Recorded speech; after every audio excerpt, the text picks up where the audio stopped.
Haleluya. Haleluya.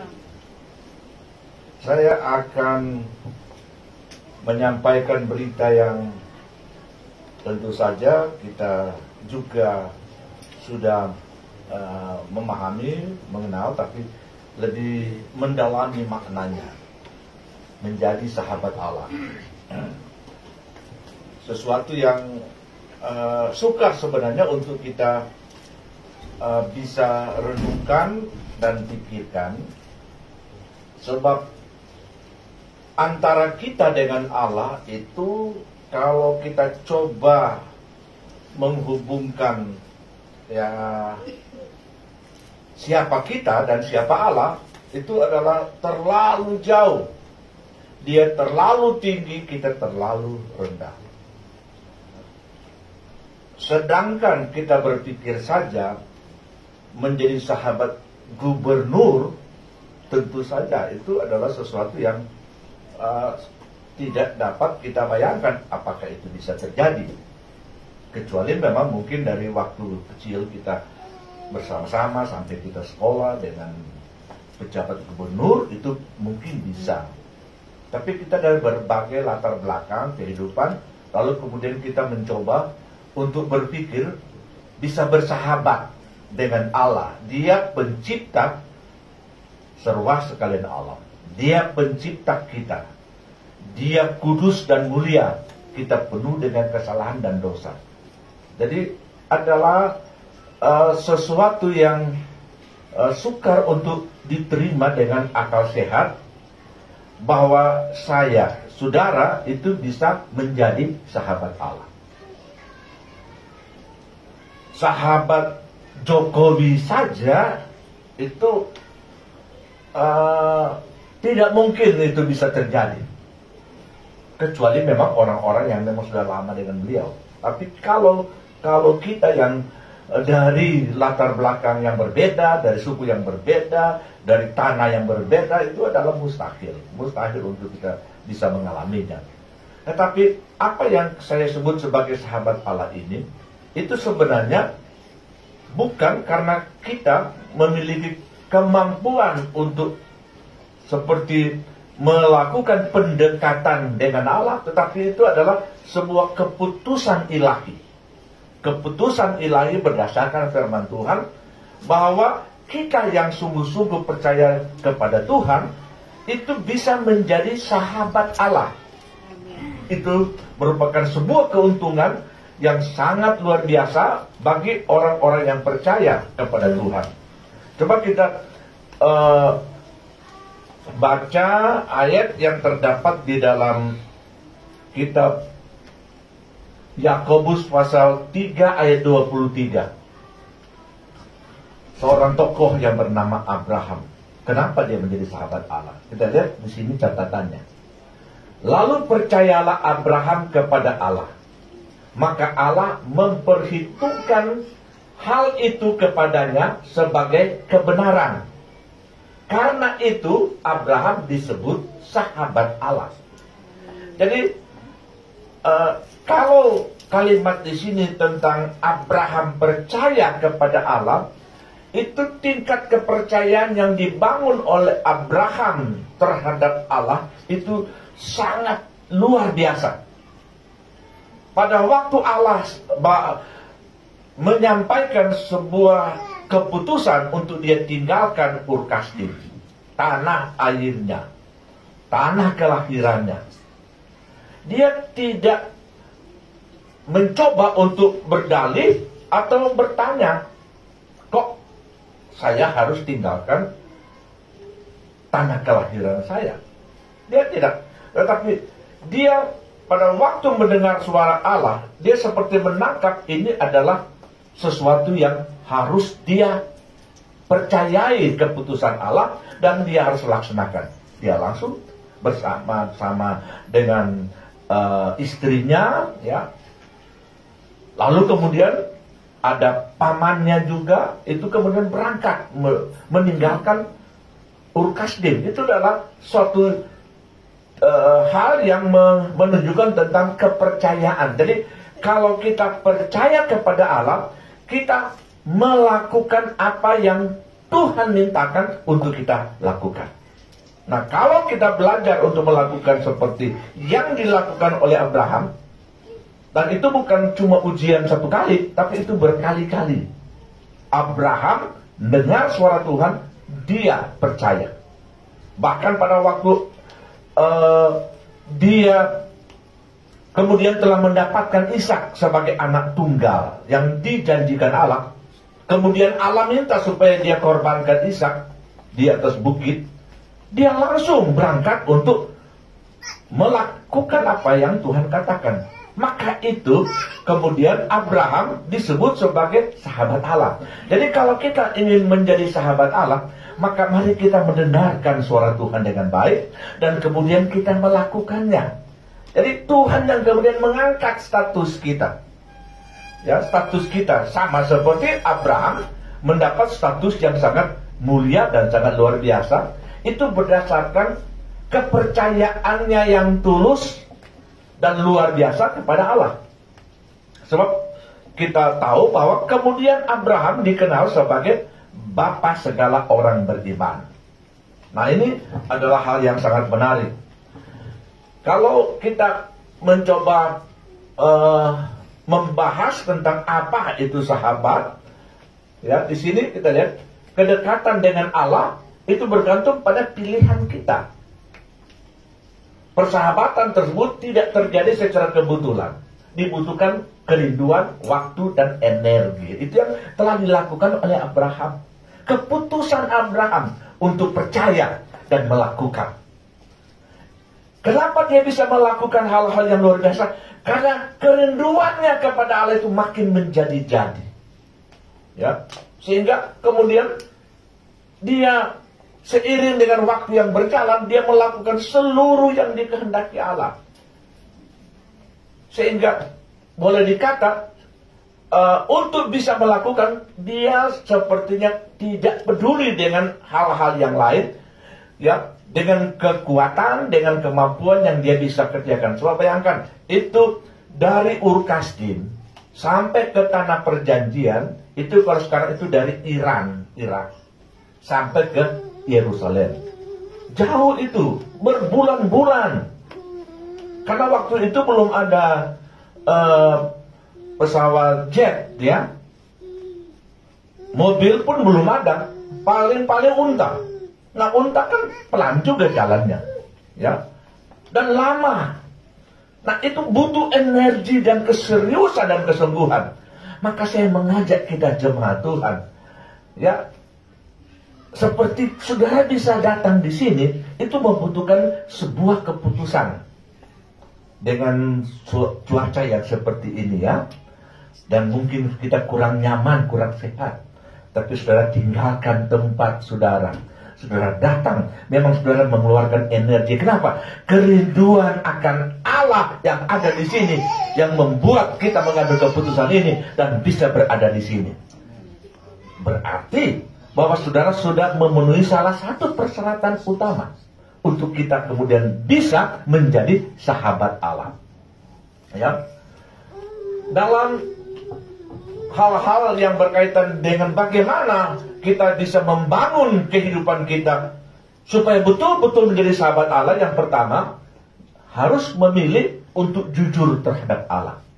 Ya, harus memilih untuk jujur. Abraham memang ada beberapa kali dia tersandung dengan kekeliruan mengambil satu sikap. Tetapi pada umumnya Abraham itu berlaku jujur terhadap Allah. Waktu Allah menegur dia karena dia mencoba berkata bahwa istrinya, ya, istrinya itu hanya merupakan saudaranya, ya.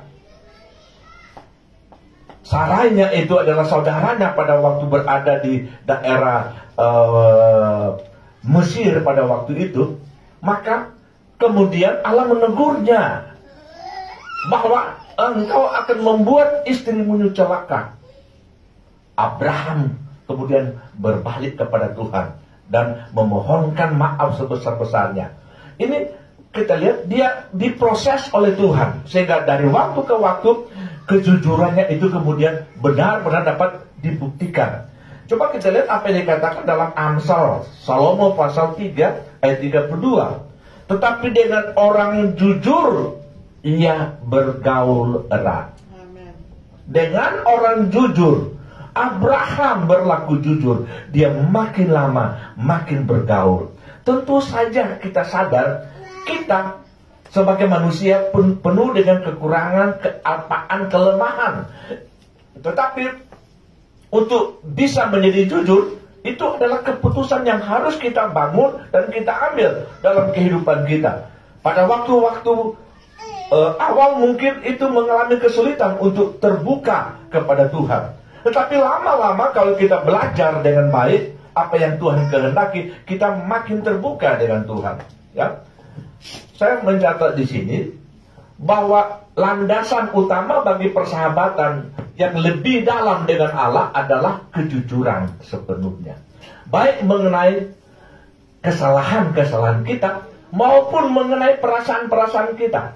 Allah tidak mengharapkan untuk sempurna dalam seketika, tetapi dia sungguh-sungguh mendekatkan kejujuran sepenuhnya. Nah, itu kita jujur kepada Tuhan. Ini kekuranganku, ini kesalahanku Tuhan.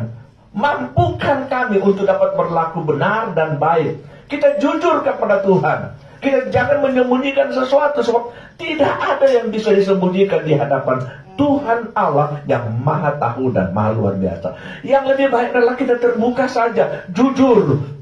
Hal-hal yang terkecil sekalipun kita berusaha untuk jujur kepada Tuhan, maka apa yang dikatakan di dalam kitab Amsal itu, Tuhan akan membangun suatu hubungan. Makin lama kita makin akan dibawa oleh Tuhan dalam pergaulan yang semakin erat. Haleluya. Kita tidak bisa seperti dengan sendirinya meminta supaya Tuhan bergaul dengan kita, ya. Karena memang kita manusia itu tidak mengerti jalan-jalan Tuhan. Yang penting mari kita berlaku jujur dan berusaha dengan baik untuk bisa terbuka kepada Tuhan. Maka Tuhanlah yang akan datang membangun satu persahabatan yang baik. Betapa bangganya kita, ya. Kita orang biasa, kita orang desa, kita ya tidak memiliki apa-apa, tetapi Tuhan kemudian datang dan berkata bahwa kita itu menjadi sahabatnya, ya, menjadi sahabatnya. Itu adalah sesuatu yang sangat dahsyat, yang sangat mulia, yang tidak mungkin bisa dilakukan oleh siapapun, ya. Apalagi kalau itu adalah seorang pejabat tinggi, itu susah untuk kemudian merendahkan diri bersahabat. Biasa kalau itu manusia itu kalau mau bersahabat, dia lihat dulu, ya, apakah sama, ya, pendidikan bagaimana, apakah sama dengan saya, dia punya mobil apa enggak, dia cuma motor atau cuma sepeda, itu biasa jadi ukuran. Ya, cuma jalan kaki dia atau gimana itu, ya, hartanya bagaimana dia, pergaulannya juga dengan siapa bagaimana, itu adalah hal-hal yang kadang-kadang menjadi pertimbangan. Tetapi Tuhan tidak. Yang penting kita terbuka dengan Tuhan, kita percaya kepadanya. Dia mengambil keputusan, engkau menjadi sahabatku. Bangga kita akan pulang nanti. Kita coba renungkan apa yang Tuhan tetapkan untuk kita. Haleluya. Yang penting kita terbuka. Tuhan, ini kekurangan, ini kekeliruanku, aku ingin berlaku baik.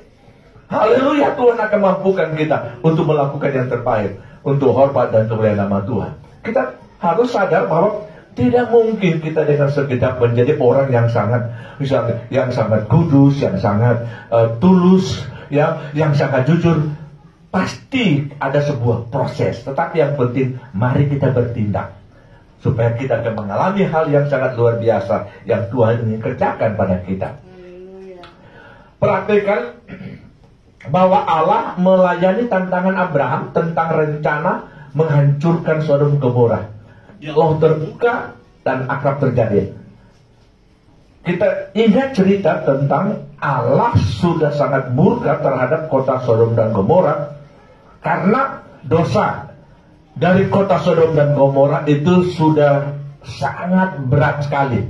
Salah satu dosa besar itu adalah LGBT, ya, itu wanita dengan wanita, pria dengan pria, itu kemudian sudah menjadi sesuatu yang umum di dalam masyarakat. Jadi dosa sudah sangat terbuka. Maka Allah mengambil keputusan akan menghukum kota ini. Pada waktu Allah memberitahukan kepada Abraham, dia akan menghukum kota Sodom dan Gomora, Abraham teringat ada keponakannya di sana, ada keluarganya di sana. Maka kemudian terjadi suatu percakapan yang terbuka, ya. Itu kalau Allah mengambil keputusan, itu kedaulatannya. Siapa yang bisa menggugat keputusan Allah? Allah itu adalah maha kuasa. Tetapi dia juga terbuka kepada orang yang mau bergaul atau mau menyampaikan isi hatinya secara terbuka. Dan itu yang terjadi. Abraham bilang, kalau masih ada 50 di sana Tuhan. Tuhan bilang, aku gak akan hancurkan. Kalau masih ada 30, tidak. Kalau masih ada 10, tidak. Ya. Jadi kita lihat bahwa Allah juga bisa bercakap dengan kita. Mari kita membangun satu kehidupan komunikasi dengan Allah dalam doa-doa kita, dalam percakapan hati nurani kita dari waktu ke waktu. Dan Tuhan siap mendengar. Dan kita bisa sampaikan secara terbuka. Karena kita itu adalah sahabat Allah. Ya, kita adalah sahabat Allah. Kita tidak harus menyusun kalimat-kalimat yang sempurna. Biasa saja. Kalau saudara hanya mungkin bisa mengucapkan doa atau dialog dengan bahasa dialek saudara, saudara yang Manado, saudara yang Batak, saudara yang Jawa dengan dialek, sampaikan saja. Tuhan senang apabila kita terbuka dengan Dia.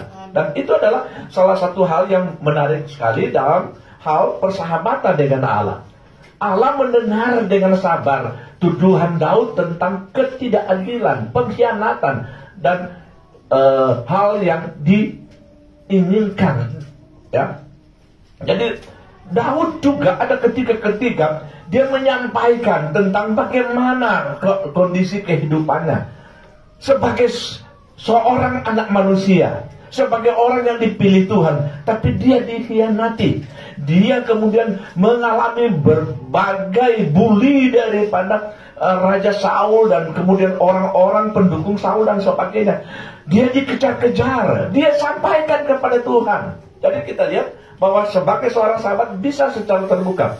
Ayub, ya, Ayub, kalau kita lihat dibiarkan oleh Allah untuk menyatakan itu, maka itu Ayub, itu kitab Ayub itu agak panjang, ya. Kebanyakan dalam pasal-pasal dalam kitab Ayub itu adalah cetusan hati, ya, kepahitannya selama penderitaannya.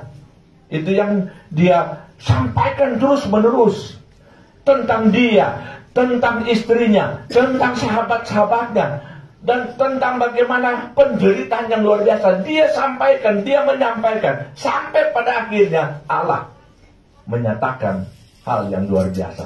Ini adalah sahabat. Haleluya. Seorang sahabat, ya, kadangkala dia sepertinya tidak menghiraukan, karena dia adalah Tuhan. Tidak menghiraukan.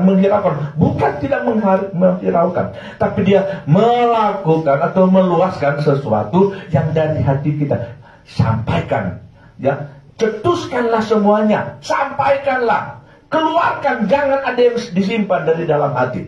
Dan kemudian Allah akan menyatakan berkat, pertolongan, dan kemurahannya yang luar biasa. Seperti dikatakan, pada akhirnya Allah membelanya karena Ayub bersikap jujur. Haleluya. Ini yang kita lihat. Nah, di sini ada catatan tentang bagaimana Musa dan bangsa Israel.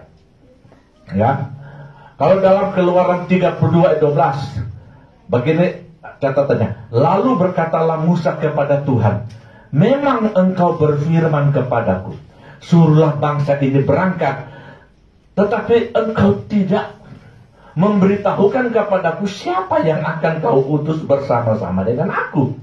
Jika aku kiranya mendapat kasih karunia di hadapanmu, beritahukanlah kiranya jalanmu kepadaku, sehingga aku mengenal engkau, supaya aku tetap mendapat kasih karunia di hadapanmu. Ingatlah bahwa bangsa ini umatmu. Jika engkau sendiri tidak membimbing kami, janganlah suruh kami berangkat dari sini. Jadi ini adalah suatu keterbukaan. Jujur ini Musa. Dia berkata, Tuhan suruh kami pergi. Tapi Tuhan, nyatakanlah siapa kira-kira yang akan bersama-sama dengan kami. Ya, nyatakan. Maksudnya Musa ini bahwa ini bangsa besar yang dia akan pimpin. Dia harus berada bersama-sama dengan suatu tokoh yang memiliki otoritas besar. Kalau cuma setingkat malaikat, itu Musa bilang itu percuma. Mustahil bangsa Israel itu akan betul-betul melakukan perjalanan, ya. Sebab perjalanan yang mereka akan tempuh itu perjalanan dengan risiko-risiko tinggi. Itu yang ada di padang gurun. Di samping padang gurun itu dengan panas terik, dengan batu-batu dan pasir-pasir yang cadas dan sebagainya, itu ada juga suku-suku bangsa yang akan menghalangi, akan memerangi mereka. Maka itu Musa menyampaikan sebuah dialog sebagai seorang sahabat. Dalam ayat 16, dari manakah gerangan akan diketahui bahwa aku telah mendapat kasih karunia di hadapanmu, yakni aku dengan umatmu ini. Bukankah karena engkau berjalan bersama-sama dengan kami, sehingga kami, aku dan umatmu dibedakan dari segala bangsa yang ada di muka bumi ini. Ini adalah Musa sebagai seorang pemimpin yang manusia juga menyadari dia tidak mungkin. Dia hanya tahu, hanya kalau ada kasih karunia Allah. Kasih karunia itu maksudnya adalah Allah sendiri beserta. Allah sendiri beserta. Jadi dia sedang membujuk sahabat itu supaya jalan bersama-sama. Jadi kalau kita bicara kasih karunia, kita bukan berbicara tentang suatu ungkapan kata dengan hal yang menarik pengertiannya. Tapi maksudnya kalau kasih karunia di dalam Alkitab itu artinya kehadiran Allah. Dan memang Allah telah berjanji, aku menyertai kamu sampai pada kesudahan Allah. Tadi kita harus sadar bahwa ini adalah sesuatu yang penting. Musa bilang, supaya kami bisa berbeda antara kami, sebuah komunitas, sebuah bangsa yang sedang bergerak, berjalan, itu berbeda dengan komunitas masyarakat yang banyak di sini, orang-orang hebat dan sebagainya. Tetapi kami bisa sangat berbeda kalau kasih karunia atau kehadiran Allah itu ada. Oh, kita berdoa supaya kasih karunia Tuhan juga ada bersama dengan kita, supaya gereja kita itu bisa berbeda. Berbeda karakternya, berbeda kemegahannya, karena Allah ada bersama dengan kita. Ayat 17, berfirmanlah Tuhan kepada Musa, juga hal yang telah kau katakan ini akan kulakukan, karena engkau telah mendapat kasih karunia di hadapanku, dan aku mengenal engkau. Berikan kemuliaan pada Tuhan. Tuhan mengenal kita. Kita bergumul terus, Tuhan mengenal kita. Ya, kita sedang berjalan dalam satu perjalanan yang tentu saja kadang-kadang kita tidak mengerti apakah bisa terus kita berjalan beribadah di sini. Itu kalau salah langsung saya katakan. Tapi saya yakin kalau kita datang kepada Tuhan dan kita hadirkan dia sebagai sahabat, kasih karunia Tuhan akan menyelesaikan semua problem, bahkan yang tersulit sekalipun. Itu sebabnya bangsa Israel bisa bergerak dari Sinai dan dia berjalan terus. So, pergumulan dari Musa itu pada waktu berada di Sinai karena bangsa ini telah berontak kepada Tuhan, menyembah patung lembu emas. Allah murka. Allah bilang kepada Musa, silakan berangkat, aku akan utus malaikatku untuk menyertai engkau. Musa berhenti dan dia berdialog dengan Tuhan. Dia sampaikan, mustahil kami bisa berjalan. Aku tidak akan memimpin bangsa ini kalau engkau tidak beserta dengan kami. Kalau tidak ada kasih karunia dari Tuhan, kami akan berada di sini dan kami mungkin akan berakhir di padang gurun. Kita berdoa supaya Tuhan akan menyatakan kasih karunia-Nya kepada kita. Saudara mungkin sedang mengalami berbagai kebutuhan di dalam kehidupan, pergumulan demi pergumulan di dalam kehidupan. Dan kita berdoa supaya Tuhan akan menyatakan seperti ini.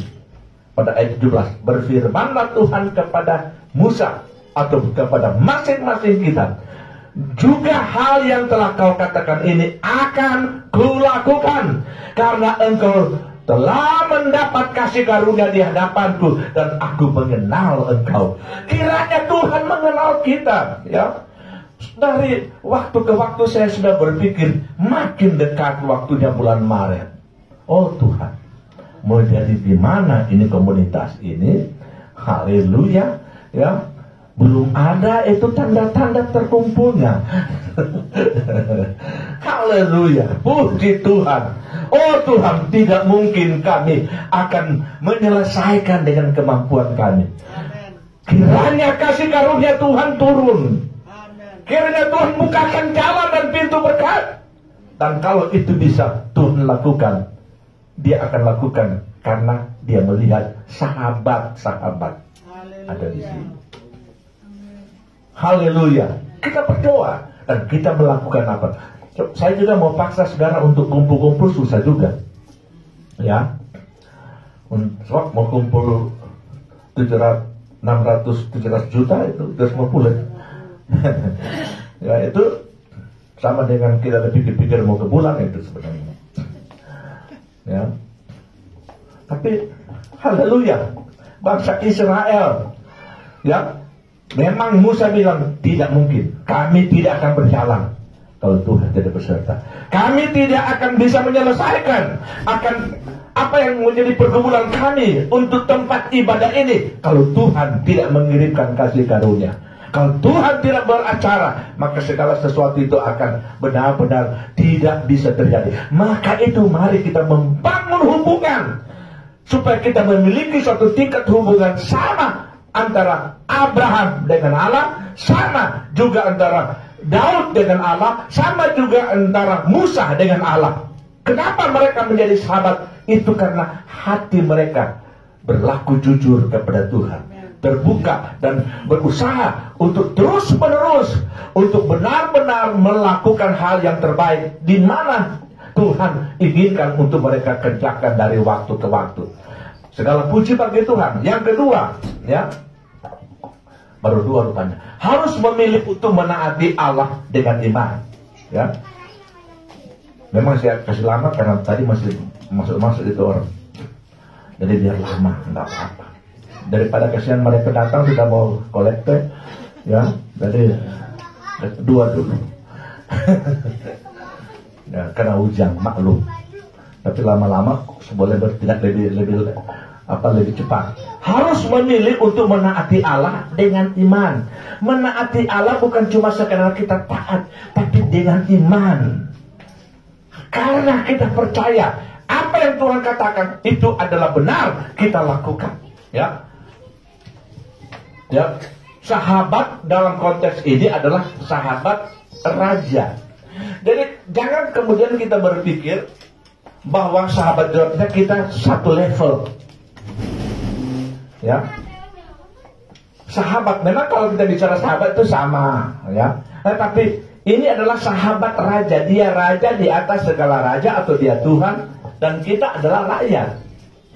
Artinya walaupun selaku sahabat, posisi kita tetap rakyat yang harus tunduk dan taat pada otoritas dan perintah raja. Ya.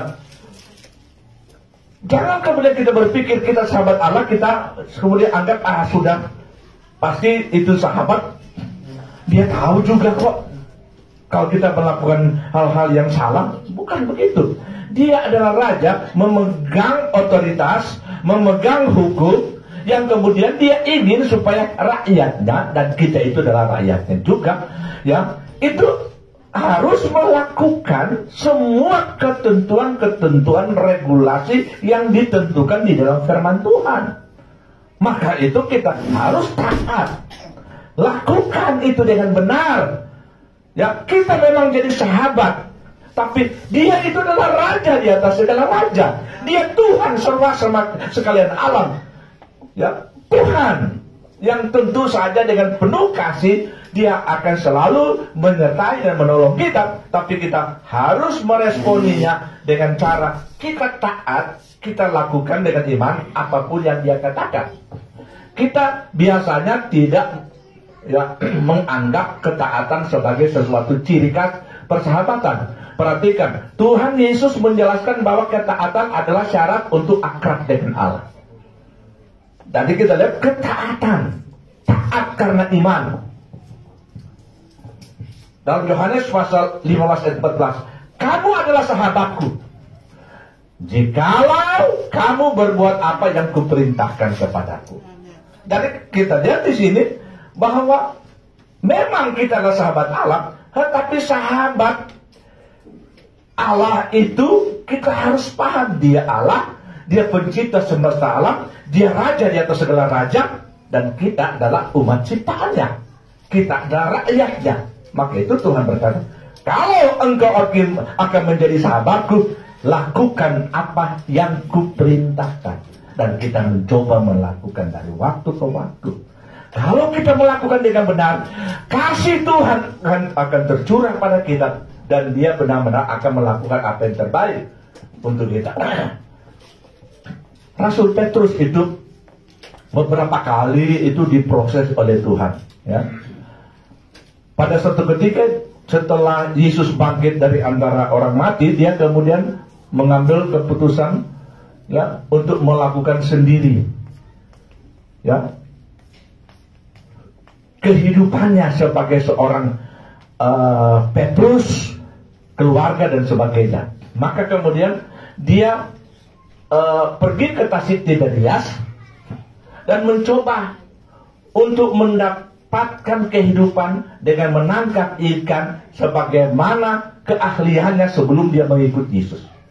Tapi ternyata gagal, saudara. Tetapi pada waktu Tuhan Yesus datang, tepat di ujung kegagalannya, maka Tuhan Yesus mengingatkan Petrus secara tidak langsung untuk mendengar dan melakukan apa yang difirmankan Tuhan. Pada waktu Petrus memang akan merapat bersama rombongannya karena gagal sepanjang malam, dari daratan Yesus sudah menunggu dan bertanya, kamu dapat atau enggak? Petrus bilang, enggak dapat. Walaupun dia belum tahu siapa yang bertanya itu, tapi dia sudah mendengar ini suara. Ini suara, ini bukan suara orang biasa. Lalu Tuhan berkata, tebarkan pukatmu di sebelah kanan perahu. Dia dengan iman kemudian menebarkan, ya, bukan karena dia orang yang tidak menggunakan logika, tetapi dia itu kemudian tahu bahwa ini suara ini adalah suara dari Tuhan Yesus, firman Tuhan. Kalau firman Tuhan katakan tebarkan pukatmu di sebelah kanan, dia tidak mungkin tidak melakukannya. Pada waktu dia sebenarnya sepanjang malam sudah gagal, tetapi tiba-tiba terjadi sesuatu yang sangat luar biasa pada waktu dia menebarkan pukatnya di sebelah kanan perahu. Banyak kali saya kemudian mencoba dengan suatu pernyataan seperti ini. What the difference between right and left when we are on the boat? Apa beda antara kiri kanan kalau kita ada di atas perahu? Tetapi itu pukat jatuh ke bawah. Apakah itu ikan itu di mana sepanjang dia berputar-putar di danau itu, dia tetap ikut di sebelah kanan itu ikan? No. Mujizat terjadi karena apa? Petrus mendengarkan dan melakukan apa yang Yesus katakan. Walaupun secara logika itu tidak mungkin bisa diterima oleh akal sehat. Ada kalanya kita mengalami pengalaman-pengalaman seperti itu. Tapi mari kita lakukan firman Tuhan dengan baik. Haleluya. Ini sahabat Yesus datang. Kalau kita sebagai sahabat, kita lakukan apapun yang Tuhan katakan. Dia bergaul dengan Yesus 3,5 tahun. Walaupun dia telah menyangkal Yesus, sekarang dia kembali ke Tasik Tiberias. Tapi Tuhan datang untuk mengetes apakah bisa mendengar suara dan melakukan. Puji Tuhan, dia melakukannya. Pada waktu itu, Petrus rasa, ini banyak sekali hasilnya. Mencoba angkat terlalu sukar. Dia ajak teman-temannya, mari kita angkat. Ada 153 ekor ikan besar-besar pada pukat dan tidak robek pukatnya. Saya berkata kepada saudara, mari kita lakukan apa yang Tuhan katakan. Saudara akan pulang dengan berkat besar. Kita akan pulang dengan berkat besar. Karena Tuhanlah yang akan seperti mengarahkan berkat itu untuk ada pada kita. Seperti, dari mana itu ikan? Itu saya tahu dari seluruh penjuru danau Tiberias atau danau Galilea. Waktu mendengar suara Tuhan, maka ikan cari tahu, ini Tuhan butuh untuk kita memberkati seseorang. Mereka datang dari berbagai penjuru dan mencari di mana pukatnya Petrus. Mereka tabrak pukat Petrus, terperangkap di sana. No problem. Yang penting perintah Tuhan. Sedangkan ikan bisa dengar dan melakukan apa yang Tuhan katakan. Lalu bagaimana dengan kita? Ya.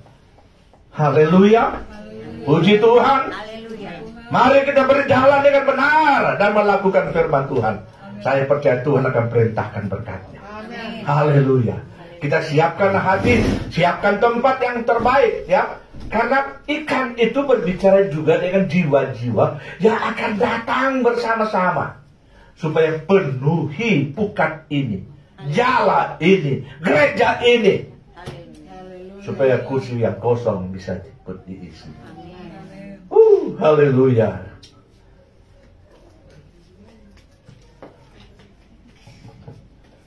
Yang ketiga, harus memilih untuk menghargai apa yang Allah hargai. Jadi kalau Allah menghargai tentang sesuatu, kita harus mengambil keputusan untuk menghargai.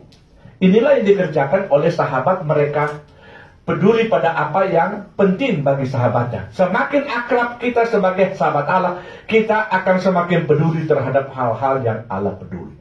Kalau Allah peduli terhadap jiwa-jiwa yang berdosa supaya mereka itu bisa diselamatkan, mari kita juga memiliki hati yang sama untuk peduli.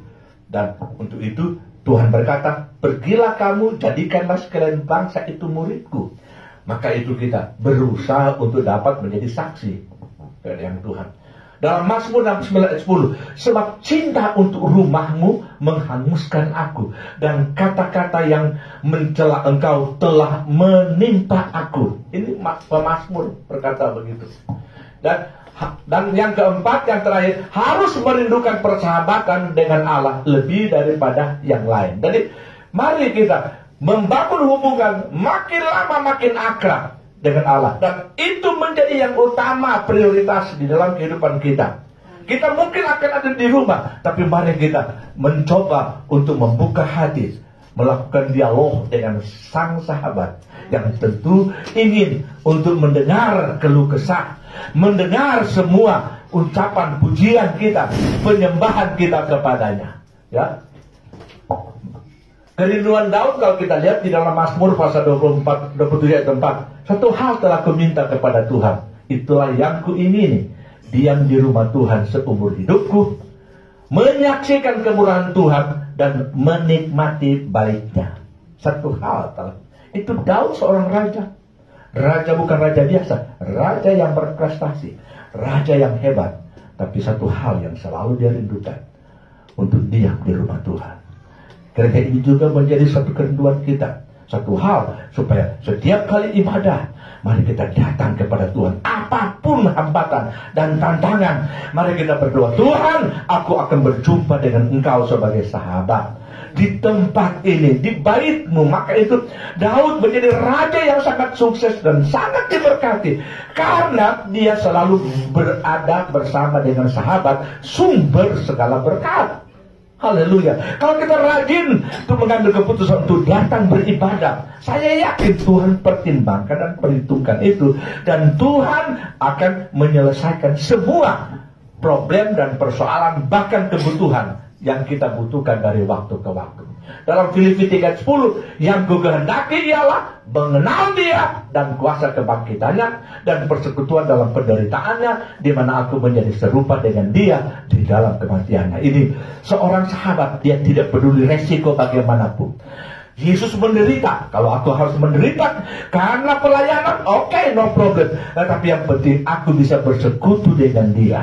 Inilah informasi yang benar tentang sikap yang dibutuhkan Tuhan untuk orang-orang percaya supaya diberkati Tuhan.